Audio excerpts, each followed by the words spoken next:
Salut à tous ceux qui sont nouveaux, bienvenue. Et à tous ceux qui reviennent, content de vous revoir. Dans la vidéo précédente, nous avons vu pourquoi il est toujours nécessaire de rester vigilant face à la volonté de l'homme en consultant Dieu avant d'entreprendre quoi que ce soit. Aujourd'hui, nous allons mettre en lumière un point important que nous avons tendance à oublier.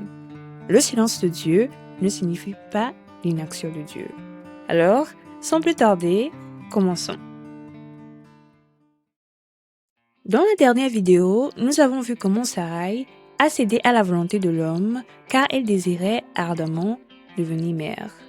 Pour voir si les choses se sont déroulées comme elle voulait, revenons au livre de la Genèse, le chapitre 16, du 4e au 6e verset, qui dit « Il alla vers Agar et elle devint enceinte. Quand elle se vit enceinte, elle regarda sa maîtresse avec mépris. Et Sarai dit à Abraham, « L'outrage qui m'est fait retombe sur toi. J'ai mis ma servante dans ton sang. » Et quand elle a vu qu'elle était enceinte, elle m'a regardé avec mépris. Que l'Éternel soit juge entre moi et toi. Abraham répondit à Sarai, « Voici ta servante est en ton pouvoir. Agis à son égard comme tu le trouveras bon. » Alors, Sarai la maltraita et Agar s'enfuit loin d'elle. Amen.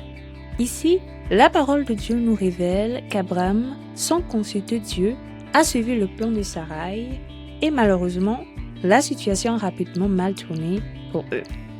La Bible dit qu'une fois qu'Agar, la servante égyptienne de Sarai, devint enceinte d'Abraham, elle commença à se montrer insolente et à mal se comporter envers Sarai. Comme on peut l'imaginer, ce n'est pas du tout ce que Sarai avait envisagé. Et c'est pourquoi elle a fait part de sa frustration à Abraham, qui lui a décidé de se retirer de la situation, laissant Sarai gérer les choses toute seule. Maintenant, vous vous demandez peut-être où était Dieu pendant tout ce temps. Eh bien, il était dans son saint lieu à les observer. En effet, c'est Dieu lui-même qui, dès le début, avait rendu Sarai stérile et elle le savait.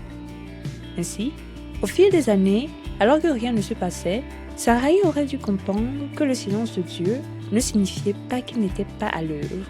Il en est de même pour Abraham, car Dieu lui avait parlé directement pour lui dire qu'il aurait un enfant et qu'il deviendrait une nation très grande.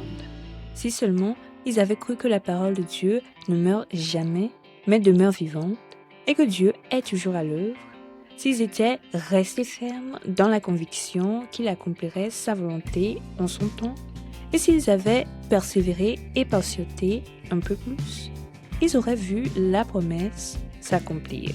Ce fut le cas de Anne, femme d'Elkana. La Bible dit qu'Elkana avait 2 femmes.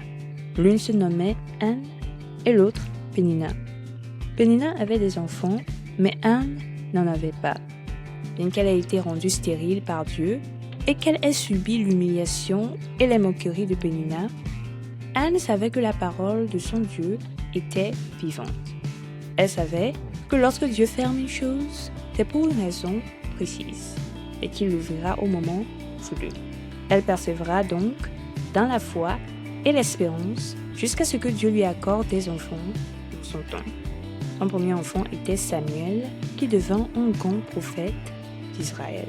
La preuve que Dieu récompense toujours ceux qui persévèrent dans la foi et l'espérance en ses promesses et qui savent l'attendre.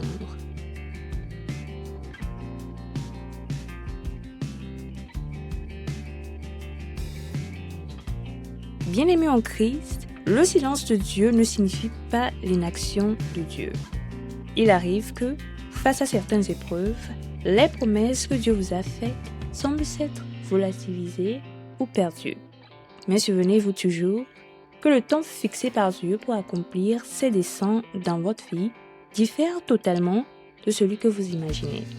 Ainsi, lorsqu'une promesse tarde à se réaliser, demeurez tranquille. Soyez patient, priez, faites confiance au Seigneur Jésus-Christ et gardez espoir en lui. En son temps, il débloquera sa promesse et déversera ses bénédictions en abondance dans votre vie à la vue de tous.